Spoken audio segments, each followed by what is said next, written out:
In today's video, we'll be focusing on the fundamentals, the pure foundation that every athlete needs to be able to do in our sport. We'll be focusing on the horizontal to vertical movements as well as the vertical to horizontal. We'll work on our passing, our shooting drills, as well as being able to move from point A to point B with the most efficiencies. I'm a true believer that if you do not have the fundamentals of every aspect of this game, the skills and the drills, it's very difficult for the athlete to take it to the next level. Treading water or egg beater drill. The basic fundamentals of the game of water polo. If you are unable to do this, the game will become very difficult to you.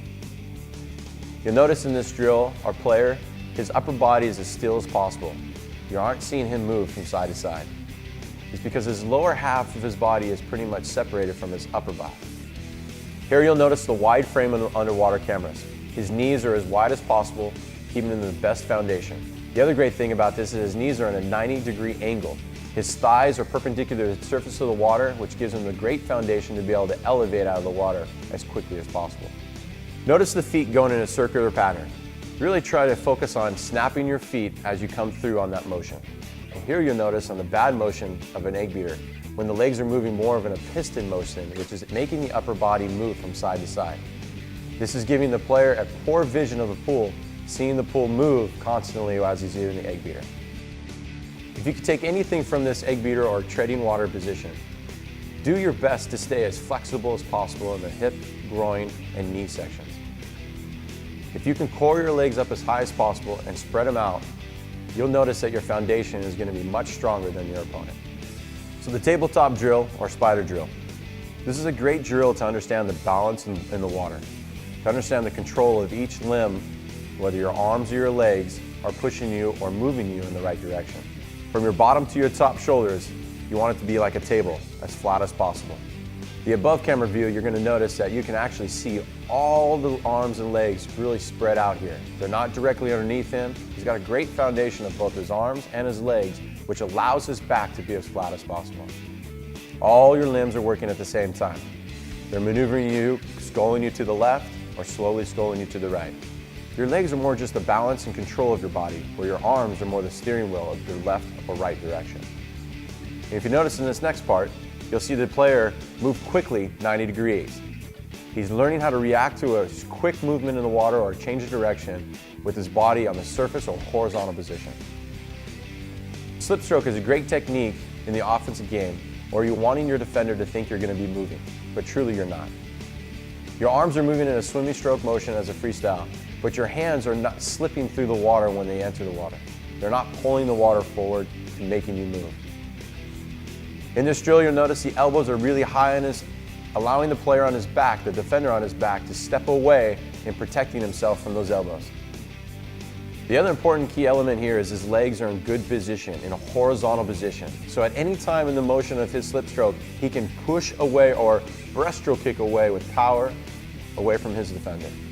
You'll notice in other videos that we have in our driving videos, our 2-meter videos, this is a great technique to work on your fast twitch, your mobility in the water, as well as your speed. The stepping drill. It's a great drill to be able to use in driver defense, driver perimeter, as well as in your offensive game, moving up into the pocket when you're wanting to shoot the ball. You notice in the above water cameras, you'll see the players being as straight as possible. This allows for less pull or resistance on his body with the water. While his body is straight, his legs are as high as possible on top of the surface of the pool. The more his legs drag or his bottom leg drags, you'll notice that it's slower to move through the water. But the higher those legs are, makes it much easier for you to maneuver yourself in the water. 2 ways to get a great view of this is his arms. One is above the water as well as below the water. If you notice the arm motions, his leading hand out in front of him is in a sculling motion, waving back and forth in the water, pushing him forward. His other hand is in a pulling motion, receiving the ball and pulling it back into him. This is moving him in the right direction that he wishes to go. Here in the absorb drag, you can see how the player is in a stepping position, as straight line as possible. Now his forearm is on the shoulders of the offensive player. In this drill, you'll notice the offensive player is pushing the defense in a straight line back. The defensive player is truly learning how to keep his body in a horizontal position as high as possible to the surface of the water, which he can be pushed and maneuvered back.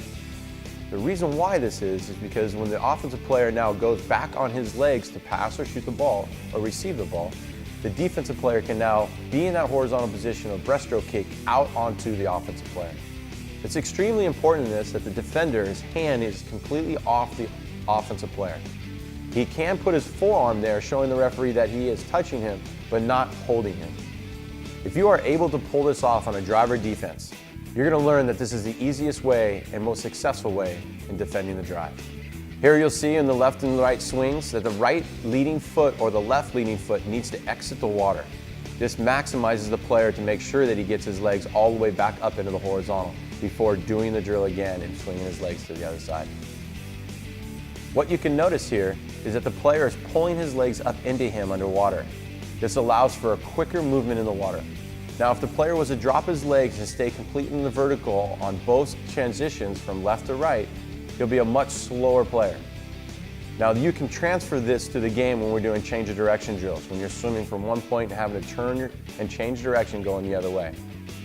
The higher you can coil those legs up, just like in the pendulum drill, you'll notice that you'll be a lot faster and quicker in getting it from point A to point B.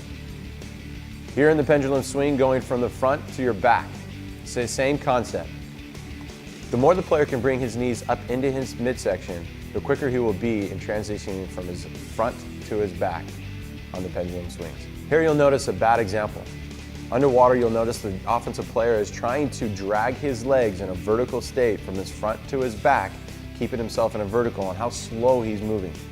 It's kind of funny, during this video he was saying how difficult it was doing it this way than the other way of bringing his legs up into his groin. Change of direction drill.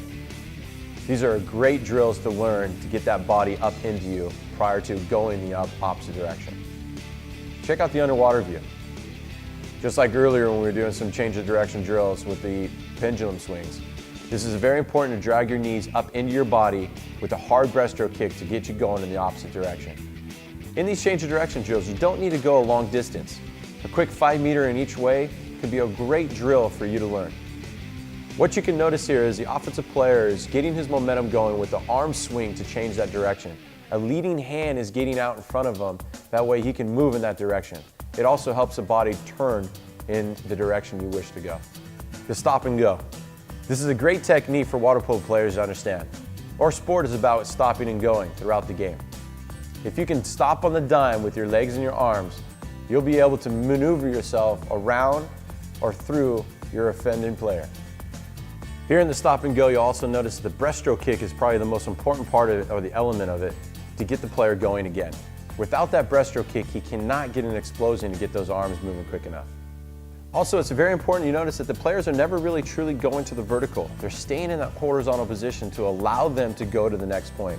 They can always go to the vertical if they need to, but do your best to stay in the horizontal. Check out the aggressiveness of the arm speed. Remember, you're trying to make people think that you're going on a drive. You're giving and going, or going and stopping. Changing direction right, going left. It's all about quickness and fast twitch. In the forward lunge, I really want you to pay attention to how high the player is getting. The reason why this is because he's also putting himself in a field blocking position. He's not only lunging out at the shooter, but he's also taking away part of his cage. One other thing you can do is an advanced player can go from one hand to the next hand without pause or hesitation. If you notice, our player is doing a little bit of hesitation just to clarify the technique of the skill. At the advanced stages, always try to have one hand replacing the other, so you always have at least one hand up at all times. That way the shooter doesn't have a clear shooting lane to the cage. Side lunges. In a splitting situation in our front court defense is the perfect time to be able to do this, or you're going to stunt somebody or go knock them down in a split. The opposite side of your body is pushing you. If you notice a player here dive into his left, his right side or his right leg and his right arm is pushing him in that direction, allowing him to get to the highest point on that dive. Here you'll see in the underwater cameras the legs coring up into him, creating a strong work rate and exploding with a massive breaststroke kick. This allows for the highest reach. Sitting in a chair, sculling drill. This is a great drill for your midsection of strengthening your lower back and your stomach, as well as for your shoulders in the sculling position. If you notice here, the player is sitting in a chair, kind of laying back, lounging back. Offensive player is trying to keep his knees above the water as well as his toes. Here you'll see underwater cameras that the arms are sculling in a circular motion, pushing him forward in this drill. The more you can sit up in this drill, having your knees and your toes exposed to the air, the better you'll see the results in the future.